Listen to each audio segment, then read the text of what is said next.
ഈ വീഡിയോ ഒന്ന് കണ്ടു നോക്കൂ. Buddy, breathe. നിങ്ങളുടെ കുട്ടിയും ഇതുപോലെ കരഞ്ഞിട്ട് ശ്വാസം പിടിച്ച് വെക്കാറുണ്ടോ? ഇതിനാണ് ബ്രത്ത് ഹോൾഡിംഗ് സ്പെല്ല് എന്ന് പറയാം. ഈ ചെറിയ കുഞ്ഞുങ്ങൾ അവർക്ക് വേദന വരുന്ന സമയത്ത്, അല്ലെങ്കിൽ വാക്സിനേഷൻ കൊടുക്കുന്ന സമയത്ത്, അല്ലെങ്കിൽ ദേഷ്യം വാശിയൊക്കെ പിടിച്ചിട്ട് കരയുന്ന സമയത്ത് അവർ ശ്വാസം പിടിച്ചു വെക്കും. ചിലപ്പോൾ അവരുടെ ഫേസിൽ, അതായത് ലിപ്സിൽ, ടങ്ങിലും ഒക്കെ ചെറിയൊരു നീല കളറും വരാം. ഇതാണ് ബ്രത്ത് ഹോൾഡിംഗ് സ്പെല്ല് എന്ന് പറയാം. അപ്പൊ ഈ ബ്രത്ത് ഹോൾഡിംഗ് സ്പെല്ല് വരുന്ന സമയത്ത് നമ്മൾ എന്തൊക്കെയാണ് ചെയ്യേണ്ടത്? ഒന്നാമതായിട്ട് നമ്മൾ പാനിക് ആവാണ്ടിരിക്കാം.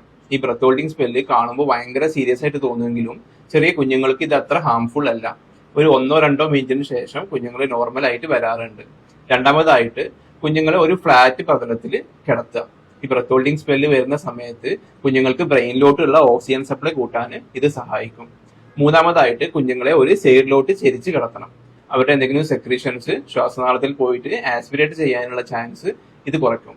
നാലാമതായിട്ട് നമ്മൾ ശ്രദ്ധിക്കേണ്ടത്, ഈ ബ്രത്ത് ഹോൾഡിംഗ് സ്പെല്ല് വരുന്ന സമയത്ത് കുഞ്ഞുങ്ങളെ ശക്തിയായിട്ട് പിടിച്ച് കുടിക്കാനോ ആ സമയത്ത് വെള്ളം കൊടുക്കാനോ നമ്മൾ ശ്രമിക്കരുത്. അഞ്ചാമതായിട്ട് നമ്മൾ ഒരു പീഡിയാട്രീഷ്യനെ കാണിച്ചിട്ട് കുഞ്ഞിന് രക്തക്കുറവ് ഉണ്ടോ എന്ന് പരിശോധിച്ച് നോക്കണം. ഈ രക്തക്കുറവുള്ള കുട്ടികളിൽ ബ്രത്ത് ഹോൾഡിംഗ് സ്പെല്ല് കൂടുതലായിട്ട് കാണാറുണ്ട്. അപ്പൊ അയൺ സിറപ്പ് കൊടുക്കുന്നത് അവർക്ക് യൂസ്ഫുൾ ആയിരിക്കും. വീഡിയോ ഉപകാരപ്രദമായി എന്ന് വിചാരിക്കുന്നു. എന്തെങ്കിലും ഡൗട്ട്സ് ഉണ്ടെങ്കിൽ നിങ്ങൾക്ക് കമന്റ് സെക്ഷനിൽ ചോദിക്കാവുന്നതാണ്. വീഡിയോ എല്ലാവരിലോട്ടും ഒന്ന് ഷെയർ ചെയ്ത് കൊടുക്കുക.